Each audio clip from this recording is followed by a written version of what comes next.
Hi friends, সঙ্গীতার হেসেলে তোমাদের সবাইকে স্বাগত। আরও একটি জামাই ষষ্ঠীর রেসিপি নিয়ে এসেছি। চিকেন, মাটন এগুলো ছাড়া কি আর জামাই ষষ্ঠী হয়? তো এরকমই কিন্তু একটি রেসিপি নিয়ে আজ এসেছি। চলো ভিডিওটা এখান থেকে শুরু করছি। আজ বানাতে যাচ্ছি নামকিন ঘোস্ট। খুবই ইজি, খুবই সিম্পল। এই গরমে বেশিক্ষণ রান্নাঘরে থাকবার একদম দরকার নেই। প্রেশার কুকারে রান্না করছি, তাতে সময় কম লাগবে। প্রথমে প্রেশার কুকারে 1 টেবিল চামচ তেল দিয়ে ভালো করে গরম করে নিয়ে 1 টেবিল চামচ আদা আর রসুন পেস্ট একটু ভেজে নেব।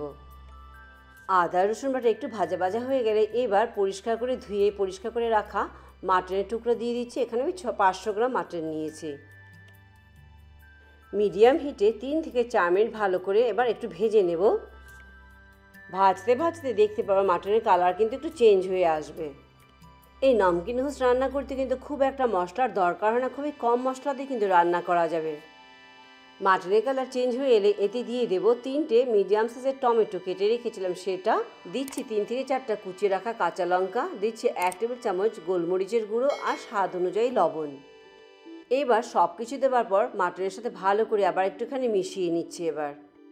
এবার প্রেশার কুকার উপর থেকে ঢাকা দিয়ে রাখছি, বন্ধ করছি না কিন্তু, দিয়ে মিডিয়াম হিটে 5 মিনিট একটু রান্না করে নেব।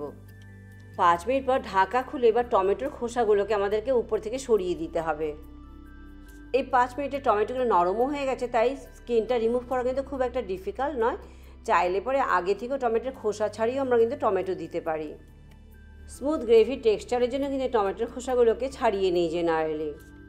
এবার এতে 1/2 কাপ জল দিয়ে ভালো করে মিশিয়ে কিন্তু প্রেশার কুকার বন্ধ করে দিতে হবে। দিয়ে হুইসেলের জন্য অপেক্ষা করতে হবে, যাতে মাটন ভালোভাবে সেদ্ধ হয়ে যায়। আমি এখানে আজ 4টে হুইসেল দেবো, তবে তোমরা দেখে নেবে তোমাদের মাটনে কয়টা হুইসেলের দরকার হয়। 4টে হুইসেলের পর গ্যাস বন্ধ করে দিয়ে গ্যাস কিন্তু ঠান্ডা করতে দিতে হবে। এবার ঢাকা খুলে দেখে নিচ্ছি মাটন ভালোভাবে সেদ্ধ হয়েছে কিনা। দেখো, মাটন বানাতে গেলে পেঁয়াজ ভাজো, রসুন আদা কষাতে কিন্তু অনেক সময় লেগে যায় আমাদের। সেখানে যদি এরকম ছটপট একটা সিম্পল রেসিপি, যেখানে খুব একটা সময় কষাতে লাগে না আর খেতেও কিন্তু স্বাদ, তো মন্দ কি বলো? তাই বলবো রেসিপিটি কিন্তু ট্রাই করে তোমরা দেখো কেমন লাগে, আর জানাতেও ভুলো না। মাটন ভালোভাবে সেদ্ধ হয়ে গেলে পরে কিন্তু আর হুইসেল দেবার দরকার নেই। এবার ঢাকা ছাড়াই মিডিয়াম হিটে ঝোলটি একটুখানি শুকিয়ে নিতে হবে ভালোভাবে। আর যতক্ষণে জল শুকোচ্ছে তার মাঝখানে দিয়ে দিব ছোট্ট একটি বাটারের কিউব, আর দেবো 1/2 চা চামচ গোলমরিচের গুঁড়ো। সব কিছু দিয়ে ভালোভাবে মিশিয়ে মিডিয়াম আঁচে একটু শুকিয়ে নিতে হবে, যতক্ষণ পর্যন্ত একটু গামাখা গামাখা হচ্ছে। লবণের পরিমাণ দেখে নিও, যদি মনে হয় একটু লবণ দিতে হবে এই সময় অ্যাডজাস্ট করে নিয়ে এবার উপর থেকে কুচিয়ে রাখা ধনেপাতার কুচি আর 1টা বা 2টো স্লিট করা চিড়ে রাখা কাঁচা লঙ্কা দিয়ে দিচ্ছি।